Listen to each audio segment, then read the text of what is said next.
July 15th, 2020, 5:47 p.m. Eastern Time. Barack Obama's Twitter account tweets, "I'm giving back to my community. Send Bitcoin and I'll double what you send." 13 minutes later, Elon Musk's account does the same. Then Bill Gates. Then Kanye West. Then Apple's corporate account.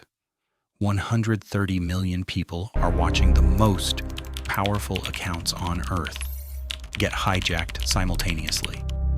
And the person responsible? He's eating cereal in his apartment in Tampa, Florida. He's 17 years old. His name doesn't matter yet. What matters is that 6 months earlier, nobody knew who he was. He went to a regular high school, played video games, scrolled Twitter like the rest of us. But there was one difference. While you were watching TikTok at 2 a.m., he was studying something else. Social engineering. Not coding, not hacking in the Hollywood sense, no. He was learning how to manipulate people. See, most hackers try to break through firewalls, crack passwords, write malicious code. This kid, he realized something darker. The weakest link in any security system isn't the technology, it's the human being operating it. And he was about to prove it on the biggest stage imaginable. But first, he needed practice. Spring 2020, quarantine, everyone's bored. Our guy starts hanging out in underground Discord servers, places where people buy and sell Instagram handles, TikTok accounts, rare usernames. He watches, he learns. Then he tries something small. He calls a low-level employee at a telecom company, pretends to be from IT. "Hey, we're having system issues. I need you to reset this number for me real quick." It works. He now controls someone's phone number, which means he controls their two-factor authentication, which means he controls their Instagram account. He sells it for $800. Then he does it again and again. Within weeks, he's making more money than his parents. But here's where it gets interesting. He starts noticing a pattern. These telecom employees, they have access to everything: phone records, account details, internal company tools, and they're shockingly easy to manipulate. So he starts recruiting them, offering them cash, building a network. By June 2020, he has 4 employees from major telecom companies on his payroll. And that's when he sees it, a job posting on a hacker forum, someone offering $10,000 for access to a Twitter employee's credentials. He thinks, why pay someone else when I can do this myself? But he made one tiny mistake. He thought Twitter would be just as easy as Instagram. July 15th, 2020, morning. He doesn't hack Twitter's code. He doesn't need to.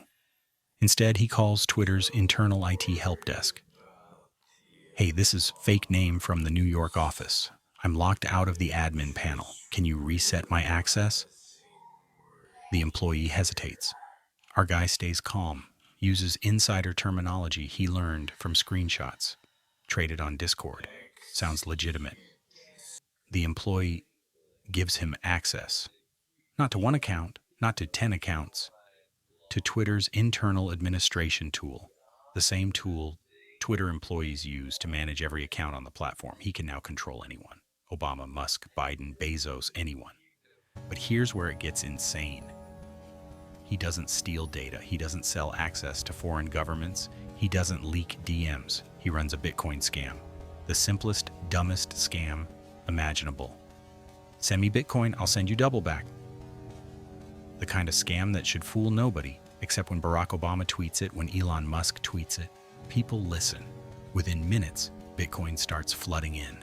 $10,000, $50,000, $100,000. He's sitting in his apartment watching the money roll in, probably thinking he's the smartest person alive.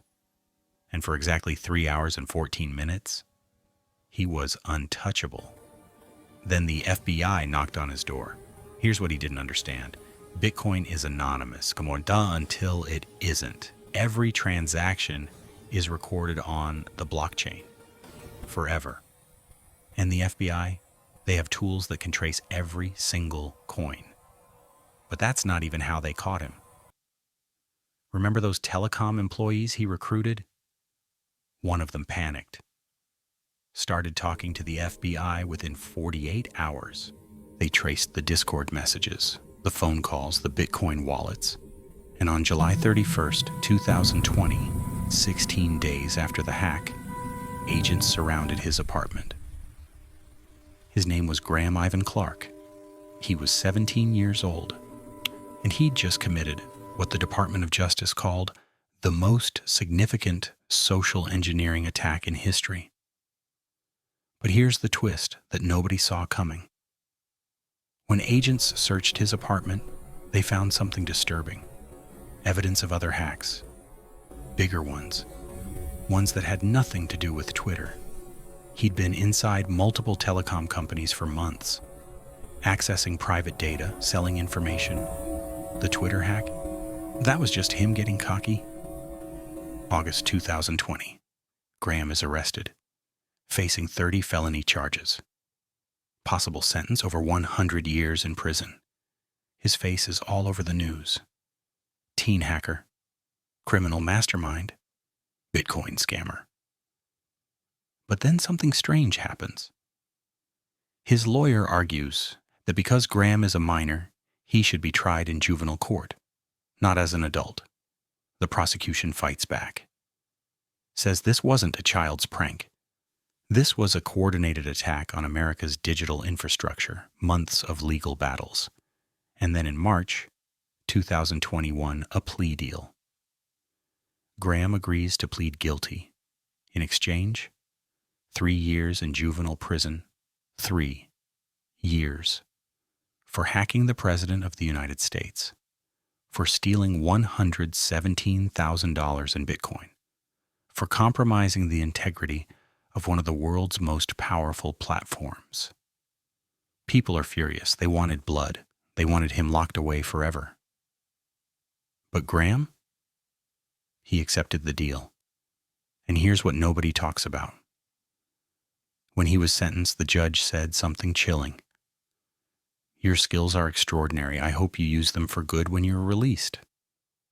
But did he? Graham Ivan Clark was released in 2024. He's 21 now. Where is he? What's he doing? Nobody knows.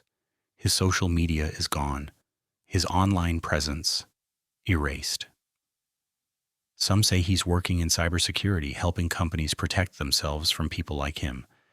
Others say he's back in the underground, using a new name, running bigger scams under the radar.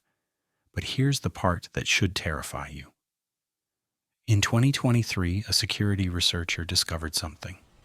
An encrypted folder, hidden on one of Graham's old hard drives that was seized during the arrest. The FBI tried to crack it. They failed. Nobody knows what's inside. But based on the file size and metadata, it's not small. It could be nothing. Or it could be the keys to systems he compromised and never revealed. Accounts he still has access to. Data he never sold. A backup plan. Dum-dum. And if that's true, then the Twitter hack wasn't the end of the story. It was just the prologue. Graham Ivan Clark proved something terrifying.